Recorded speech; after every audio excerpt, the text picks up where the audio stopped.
it's so important for you to maintain your reputation in what you do and uphold sort of a great reputation. That's how this business, Pappas Group, is built. We're built purely on me delivering over and over and over and not saying, that project's too small, I'm not going to do that. Or, you know what, we don't want any of that, or we don't need to do this. I just looked at everyone as an opportunity. And I said, sure, I'll help you and figure it out. And I use it as a learning platform because I like to do different things. And every one of our clients have come to us through connections. Blackboard, actually, to just throw that out, and I'm sorry I'm derailing it, but this is a very important point. Blackboard was 8 years with Pappas Group. It helped build this business, for me to get employees. But it started with a very, very, very small project that somebody asked me to design a PowerPoint presentation for them. Now, as an agency, okay, you can look at this two ways. I was a VP, I ran 300 people around the world, I worked with Nike, doing all these great things. And then Blackboard calls me as I start my business, and I could sit there and say, no, I'm not going to do your keynote PowerPoint presentation.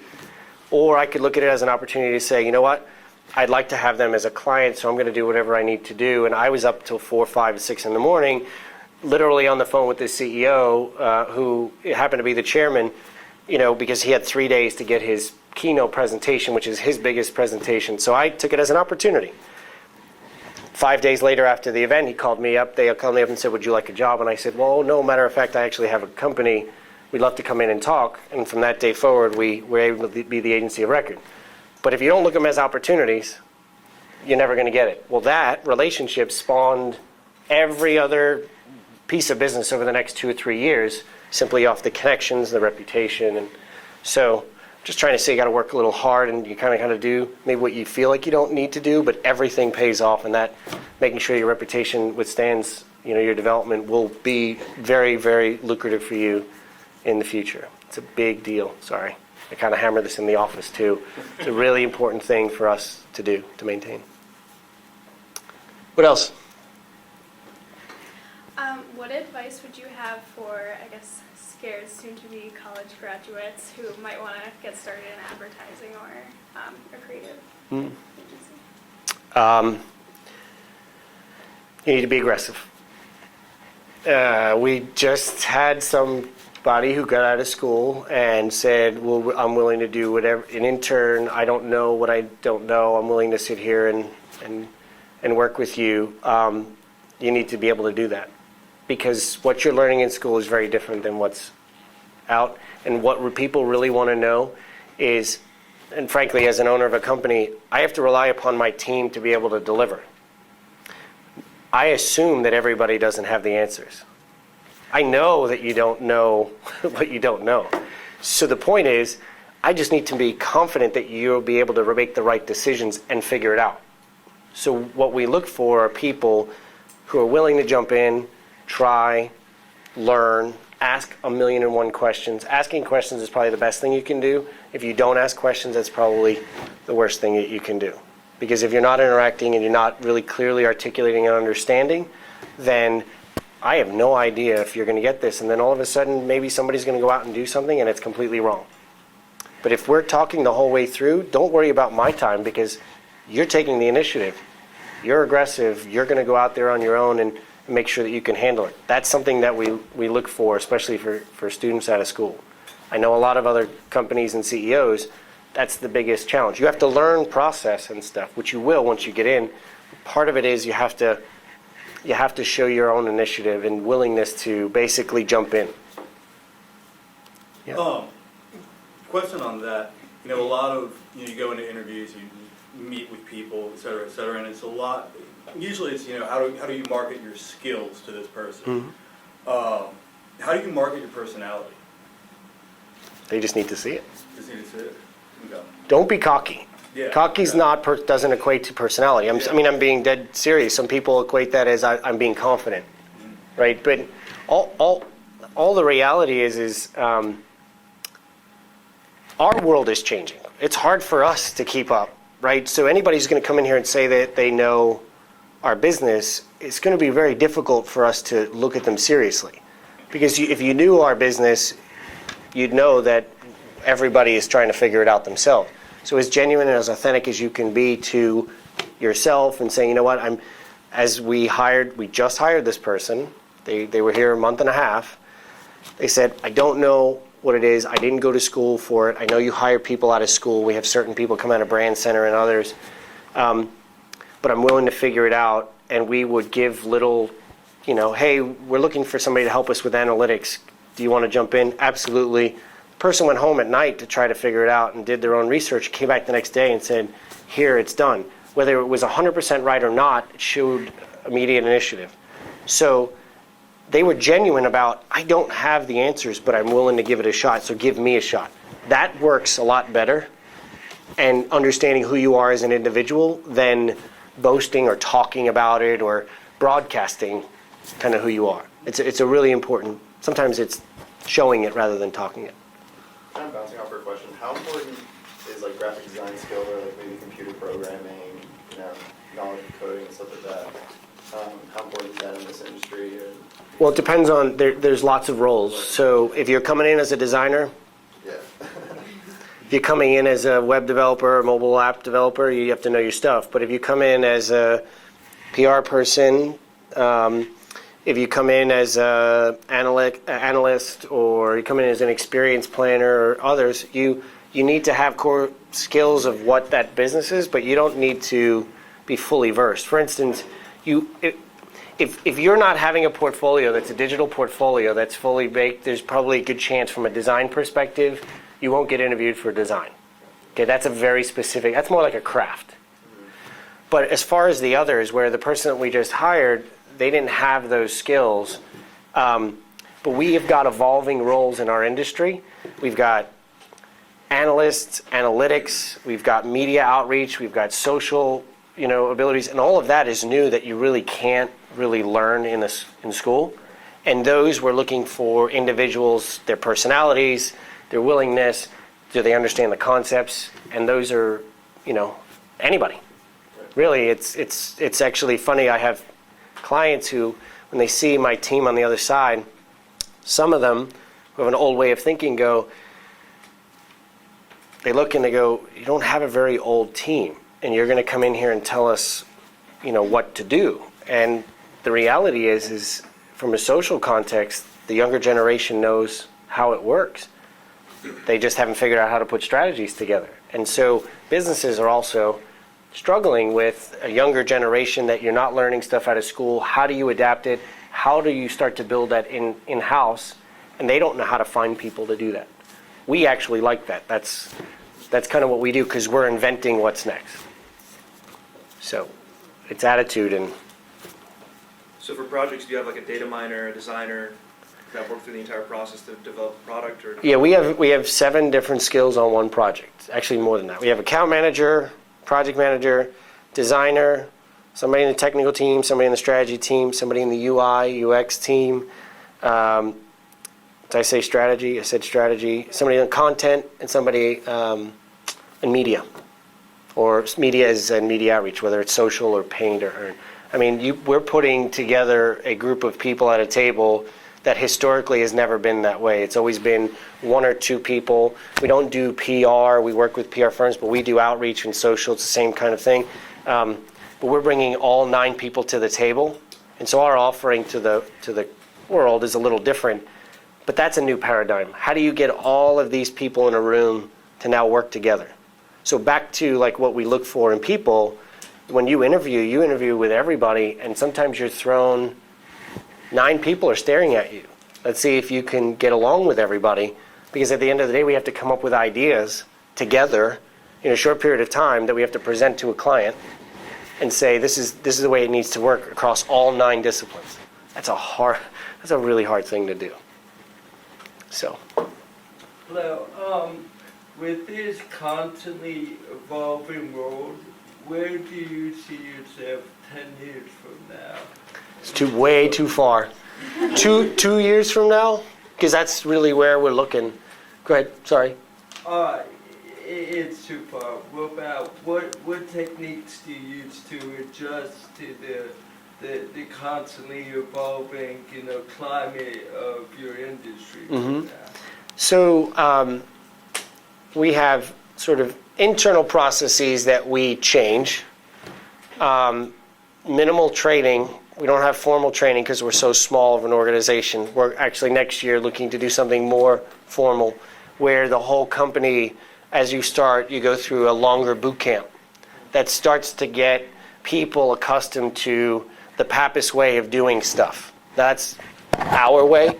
Other companies do it different ways, but there's a form of training. There's also a form of buddy system. We don't have the fortunate ability to spend weeks having somebody train. We have days.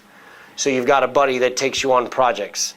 So we're pretty sure that most people coming on have maybe an idea of their skill, but don't really know the right methodology, the way to approach it, the best way to be in front of a client, how we go about crafting ideas.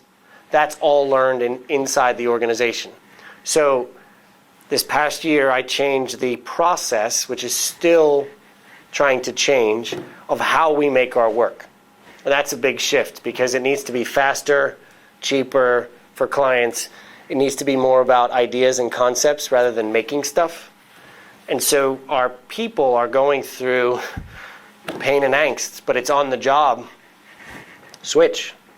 We don't have time to say, here's 2 weeks to go learn this, or 3 weeks. It's just not a reality.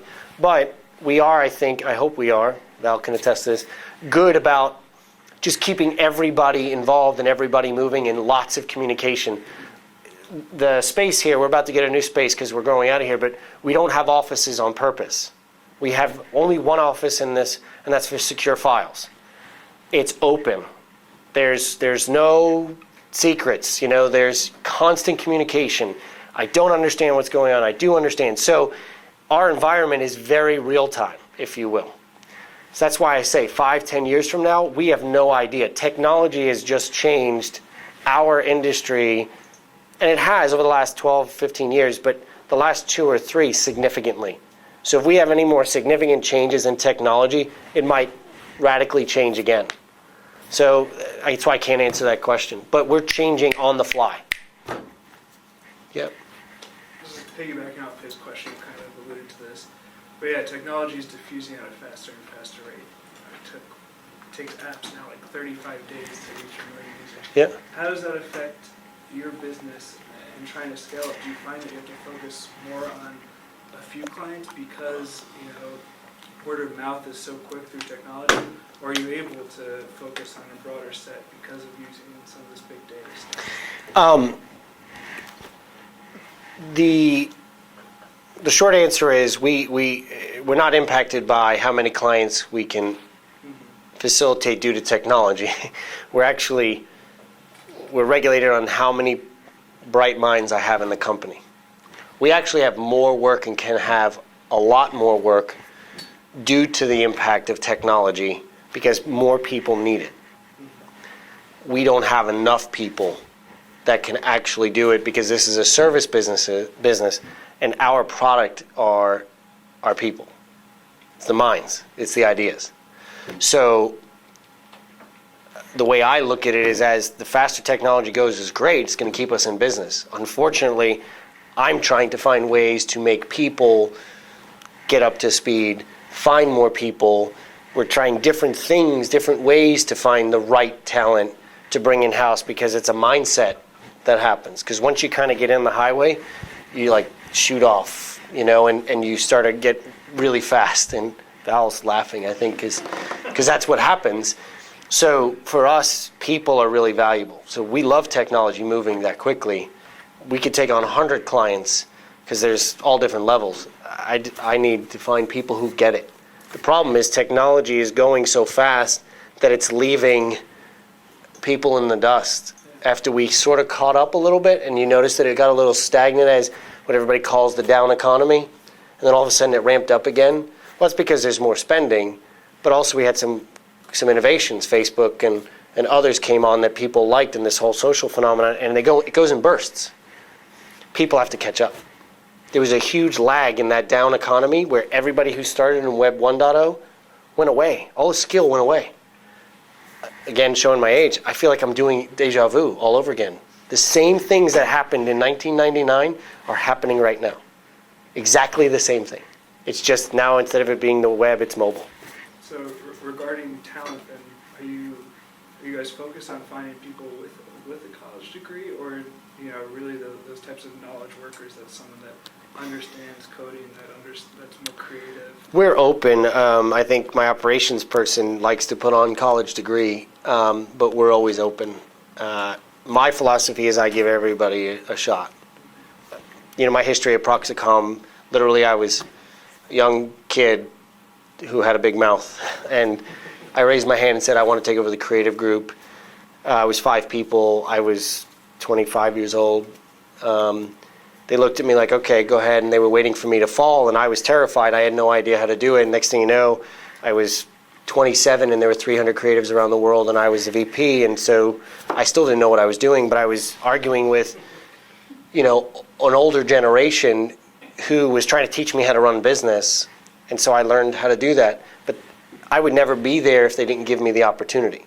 So anybody has the opportunity. It's what we say is be careful what you wish for, because you're going to get it. You just need to be able to deliver. So if you're ready, say it, because I guarantee you it'll happen. I guarantee it.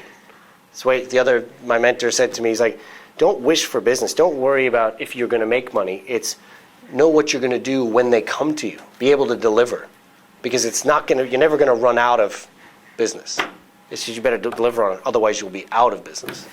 So it's a very different way to look at it. Everybody gets a shot.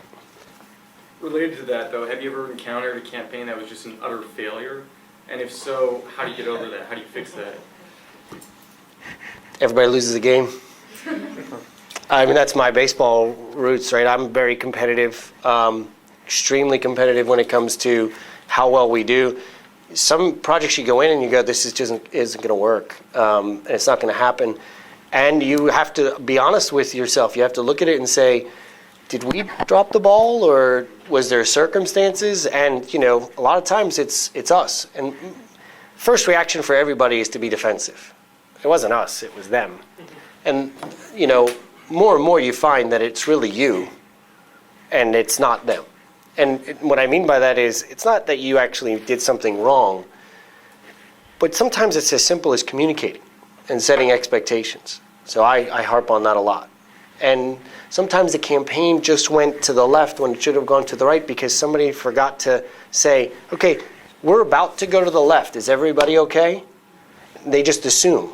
An assumption is like the root of all evil, and that's why the campaign. And so you look back and you go, oh my God, we blew that because of X. But if you can't be genuine with yourselves, then again, it's part of the reality. Got to do it. Nobody likes it when I go through the office and I say we screwed up. But it's what my wife tells me I do all the time. So, you learn pretty quick. No, but it's a hard reality. But I know you've heard this 100 times. If you make a mistake, you learn from your mistake. You just have to know how to identify the mistake. And that's kind of what we did for the last year, 2 years. We didn't evolve. In this past year, I said we have to change, kind of go big or go home, because we haven't been. And, I'm a little crazy man about running, about getting all these things done, but you've got to really look at yourself and be honest. That's the only way you're going to progress. Yeah. I have a few questions to shift the conversation a little bit. Do you have clients in the public sector, specifically governments, and can you share your experiences working with them? We don't do a lot in the government, so go ahead. And then I guess I work in diplomacy. I work in the Middle East and North Africa, and it's very key that we reach foreign audiences on a daily basis. Do you have what are your thoughts on specifically reaching diverse groups overseas, and I guess bringing the message of U.S. government to them? Mm-hmm. So I can't tell you about the message about the U.S. government. I stay away from politics. Right. It's funny in D.C. It doesn't make sense. That's what we're responsible for, but I mean how we would deliver the sure. message. So from a government perspective, it's hard for what we do as an agency that the government would actually appreciate it. Right. However, I think the government is learning pretty quickly that, especially with the presidential election, it's based on brands, and presidents are becoming brands, and I think we're learning. So it's getting better. We have a client, Rosetta Stone, where we had to fly around the world, and we had to do focus groups in Korea and Europe and Germany and other in the United States and understand sort of the messaging in each of those. And what you find is that we're on a total island over here in the United States. The rest of the world is completely different than where we are. So the minute you start understanding that, you really then start to hone in. And if you purely think about each region as a target demographic and understand their insights and their behaviors, you then start to learn about what they care about and how you can communicate to them. You then need to take that filter of all, because it's going to be 20 different filters, because nobody's exactly the same. Asia is different than Europe and different than Middle East, and everybody cares about something different. You then make sure that whatever message you're trying to get across, you have to do it through that filter 20 different ways. It's a lot more labor intensive for you, but that's kind of what people are in control right now need to do. The old way of thinking was one message, send it out, and that's a very US-centric way of thinking. So I would not take our old way of thinking, would be my advice for you. Yeah. Before you said you had to work a lot with the older generation when you were like an up-and-coming VP, what were some of the key things you learned from that generation that you take with you today? I need to shut my mouth and listen.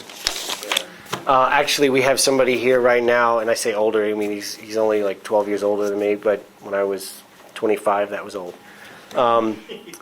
I brought him in to help with the transformation and transition of my company, and he was the guy I used to argue with, because what he would ask me was, I need to develop a process for this company, Proxicon, and I don't understand what you creatives do, so how do we make it in a process? And I would start to yell, you can't box us in, we're creative, we don't do that. I was completely missing the whole point of what he was trying to get. I mean, so you really should listen to what they're trying to get across. Nobody's trying to change anybody, and that's what I immediately thought. But he's now here to help me instill process in my organization and move it forward.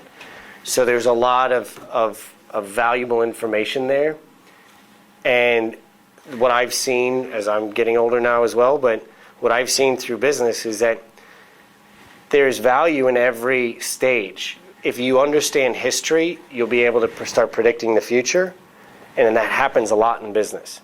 So now I ask tons of questions of basically the same issues, right? So if I had to sell Mad Men, you had to sell a pack of cigarettes, well then you had no technology, but you still had to get the point across to sell the cigarettes and meet all these people.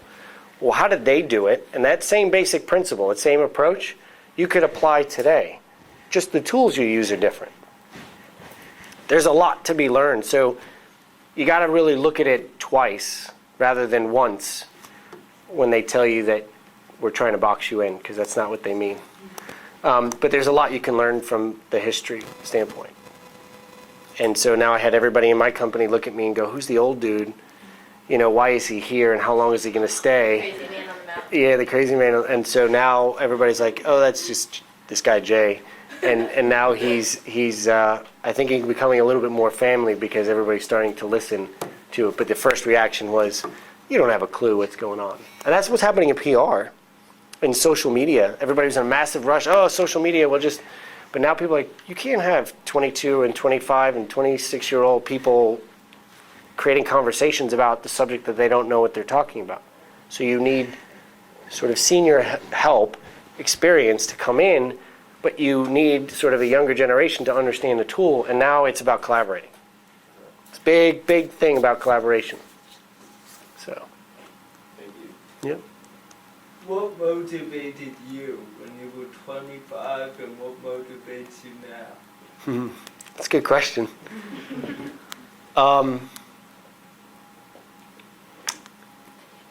Ignorance motivated me at 25.